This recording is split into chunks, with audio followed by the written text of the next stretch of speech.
Hey y'all, so today I want to talk about what happens when you leave your toxic relationship.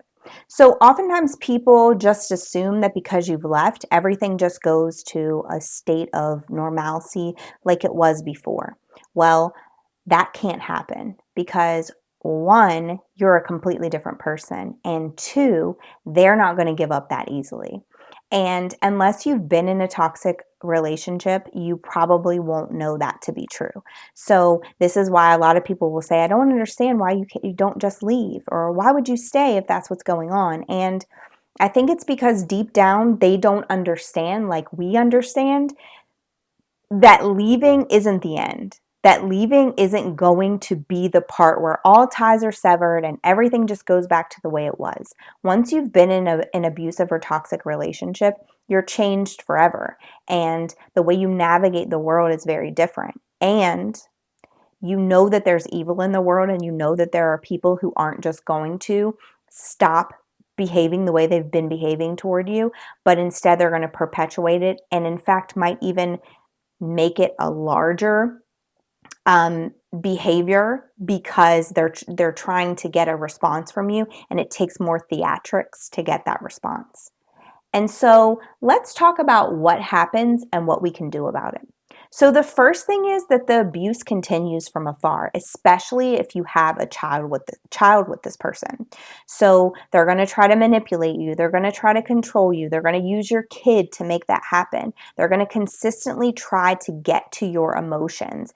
Everything that they did inside of the relationship, whatever that looks like for you, is what they're going to continue to do. They're just going to do it in different ways because they don't have full and complete access to you. You're not present in their life.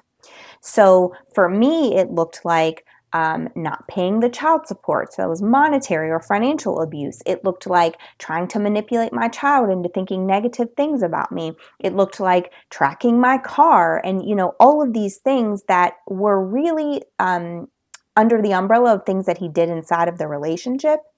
But it was just doing them in a different way because that's the access or level of access that he had to me. So what do we do as a result of that? Well, what I learned is the more you give them an emotional capacity, the more they will attempt to do that thing. If it works, they're going to do it. It's kind of like a child, right? If a child is looking for attention, but their negative behavior gets them negative attention, any attention is attention to them. So if that works, if that negative behavior works, they're going to continue that negative behavior. So something I learned is if you give them nothing, only facts, then it starts to lessen. I'm not going to say it goes all the way away, but it starts to lessen.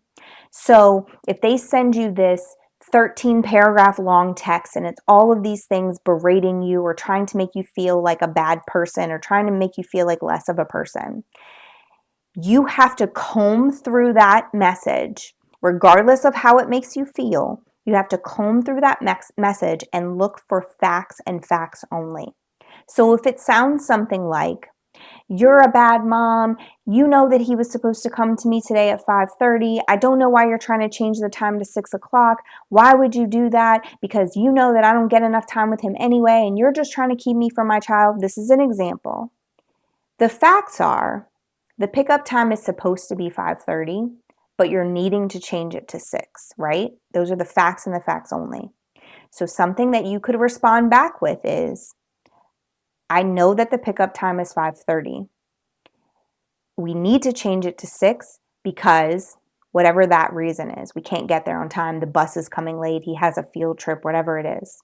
If that half an hour means a lot to you, we can tack it on to Sunday's drop-off time. Right? And so you're offering a solution, but you're also sticking only to the facts. Do you respond to the fact that he or she are saying that you're a bad mom? No. Do you respond to the fact that they're blaming you for keeping them from their child? No. You only respond to what needs to be responded to, the pickup time. That's it. And once those comments and emotional manipulative behaviors do not get to you, then they'll start to dwindle. They'll start to become less. The second thing is they're going to try to make your life miserable. So something that my previous partner did was he would try to reach out to people who did like this smear campaign, right?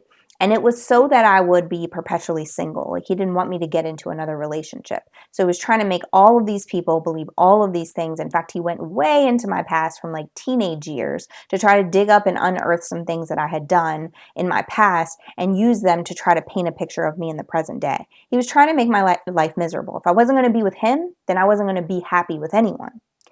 They will use whatever means necessary to make sure that you're not happy, because if you're not happy with them, then they don't want you to be happy at all.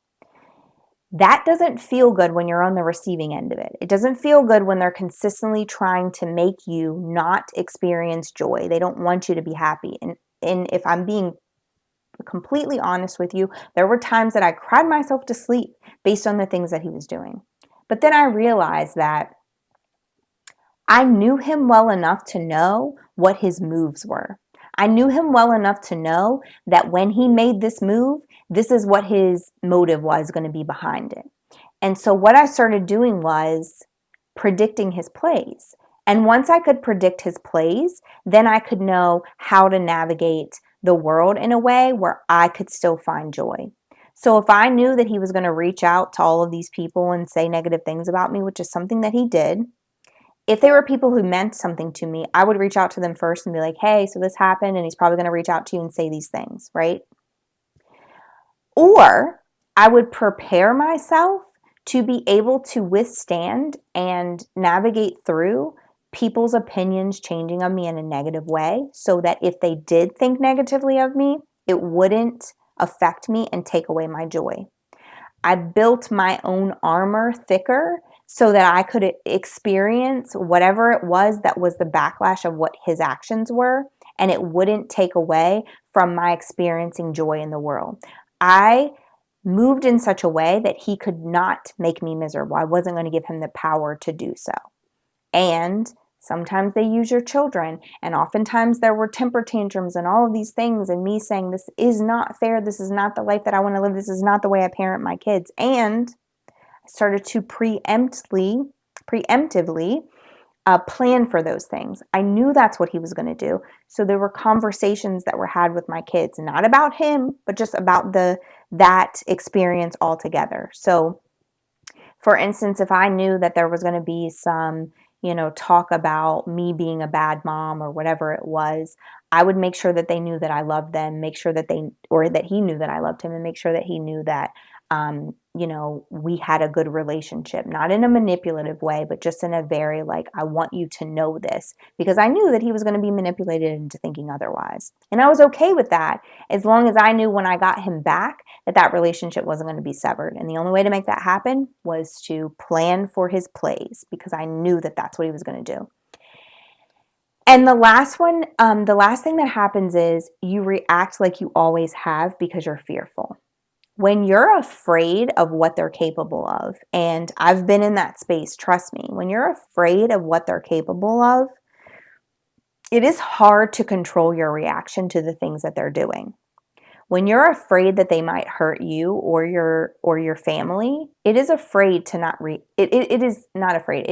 difficult to not react in fear to the things that they are doing and saying. However, they're hoping that you'll do that. They're hoping that you'll operate in fear, because that gives them control. The greatest control that they can have over you is to make you fearful of them from afar. I'm not going to say they won't do the things that they say that they're going to do, because I don't know your toxic person. But oftentimes those are threats just to control the way you think, move, and behave in the world. And if you don't react, you don't cry in front of them, you don't scream back at them, you don't try to defend yourself, you don't try to prove your worth and value. If you just react in a way that is only based on the facts that you have to respond to, or not responding at all if it doesn't warrant a response, it will dwindle. It might take a minute. It's not going to be instantaneously, but it will dwindle.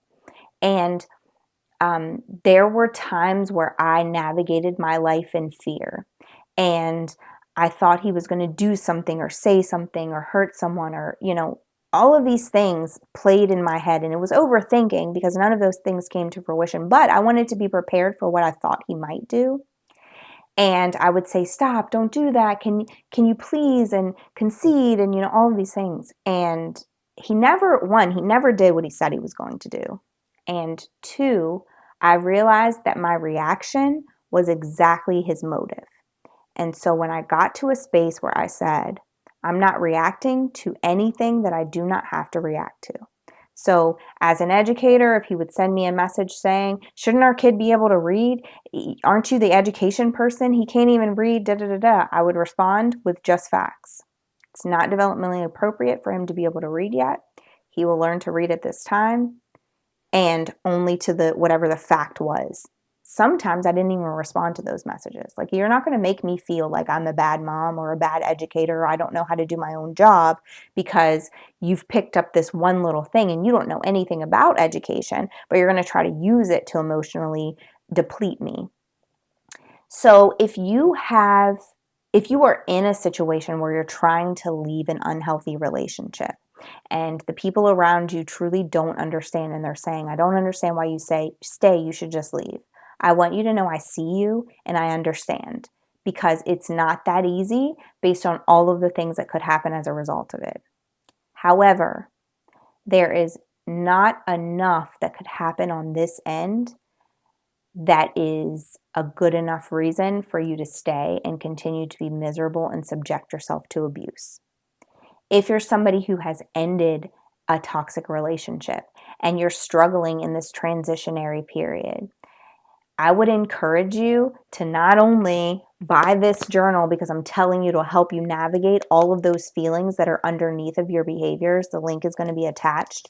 But also, in addition to that, to ask yourself, every single time they have communication with you, when they have to, you don't have to communicate with them. You can block their number unless you have kids. But if you have to communicate with them, every single time they communicate with you, I want you to ask yourself, what's their motive in this communication? 90% of the time, their motive is going to be control. And I want you to respond with, I am in control of me, not to them, to yourself.